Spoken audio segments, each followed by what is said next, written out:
Welcome. Today we're going through our Piano Adventures Accelerated Lesson Book 1. We'll be on page 30 with our Bus Stop Boogie, learning about how to read thirds on the staff. We're going to assume you've already read through the definitions at the top of the page and already tried and sight read the song. As if you've watched a few of these videos, you're going to hear me say this a lot. Keep doing the sight reading. Even if you think, but I don't know where to put my hands, but what if I play wrong notes? Great. The ceiling won't fall, the building won't go on fire. You'll just then be learning the song with questions. You'll have tried things out, and you're going to build confidence over time to read music while your hands are on the piano, eyes up while the fingers are down, not having to memorize everything that you play. Now, assuming you've already done the sight reading, let's do some active listening, hearing what went well, hearing what's different or surprising.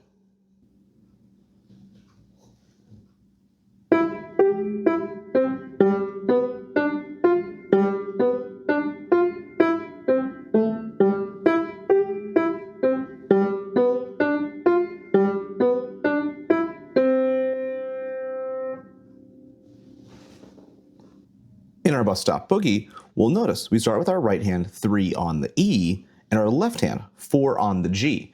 This has both of our thumbs occupying the same C. You might hear people call this as well having to share the key.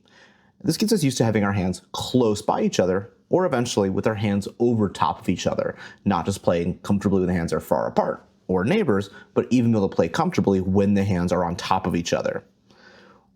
We want to notice that every single middle C in this song is placed in the treble staff with the stem pointing up.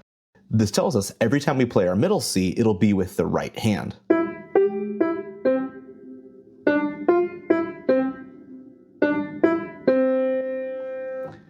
When the left hand comes in, we can do a couple different things. We can have the left hand with the thumb positioned above the right hand's thumb so it's not in the way. People with smaller fingers can also try to maybe have the fingers side by side.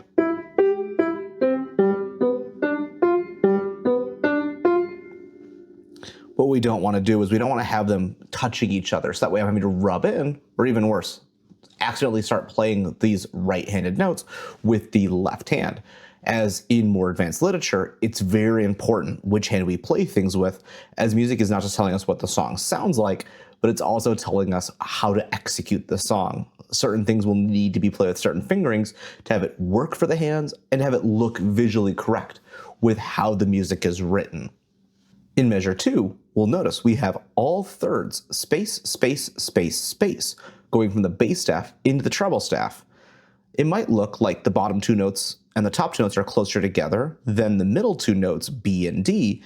But when we take this on the piano, we have our space, space, space, space, all thirds. Take a second, think how many times do we see this pattern in the song? And the number is 3.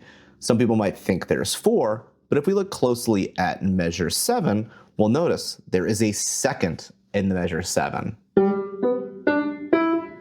And this leads us to our final C that ends the song. There are no accents written in the music, but we heard emphasis on the beat 1, or even sometimes an accent on the beat 1. This is because of our meter, or the time signature 4/4, telling us to put some emphasis on the first beat more than beats 2, 3, and 4. To practice this, let's start by putting full accents on beat 1.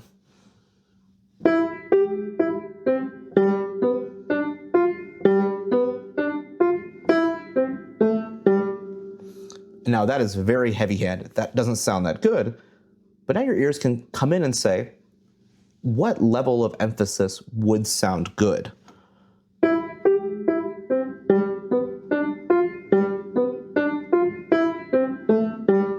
There, that sounds better.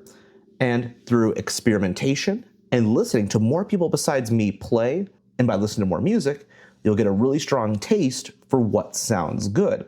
When you hear someone play and you think, that sounds really good, imitate it. If you listen to someone and think, that doesn't sound that good, then great. When you hear yourself playing and you hear something similar, and you'll start thinking, oh, that doesn't sound that good, I should do something else. That's called developing taste. Great, you're becoming a musician. With this song, keeping a steady beat is a really big part of it. As we'll see, the tempo indication says with a strong beat, remaining steady regardless if you've got your stepping and skipping patterns on the piano. To help with this, I highly encourage using the play-along tracks online, as they are basically a fancy metronome and a great tool to help us work on playing evenly, but also playing by ear, listening to things around us and playing with what we hear. For piano, we spend so much time by ourselves, but for people that play in band, orchestra, choir, and jazz band, they play almost all the time in rehearsals with other people, learning how to play with a steady beat with those around them. We can take inspiration from that, playing with the play-along tracks, playing with the teacher duet part, so that way we can eventually play with our friends, play with our colleagues, and have a collaborative piano experience. Now, there also is the teacher duet part down here. We'll take that as well. A 1, a 2, a 1, 2, 3, 4.